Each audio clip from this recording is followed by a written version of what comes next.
रहीम अस्सलाम वालेकुम दोस्तों, उम्मीद करता हूँ आप बिल्कुल ठीक ठाक होंगे। दोस्तों आज है 19 जून सन 2021 और दिन है हफ्ता का। दोस्तों सलाला खरीफ के हवाले से अभी तक कोई भी सुप्रीम कमेटी की तरफ से फैसला नहीं आया, लेकिन हाँ मुवासलत बस की तरफ से कहा गया है कि 3 मज़ीद बसें जो हैं वो रूट नंबर 100 यानी सलाला मस्कत के लिए 3 बसें और चलाई जाएंगी। तो इससे यही लगता है कि इस साल जो मस्कत में रहने वाले हैं वो भी सलाला खरीफ का लुत्फ़ उठा सकेंगे।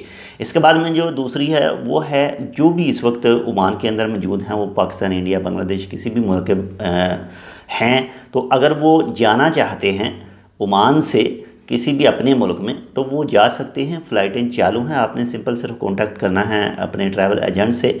वो आपको बाकायदा तारीख वगैरह हर चीज़ बता देगा, कौन सी डेट को कौन सी फ़्लाइट जा रही है ओमान से। तो बाकी मज़ीद अभी तक कोई भी अपडेट सामने नहीं आ सकी है एंट्री के हवाले से, और ना ही कोई दूसरी। तो जैसे इंशाल्लाह आएगी तो वो भी आपके साथ शेयर करेंगे। तो मिलते हैं आपसे दूसरी अपडेट के साथ, तब तक के लिए अल्लाह हाफ़िज़।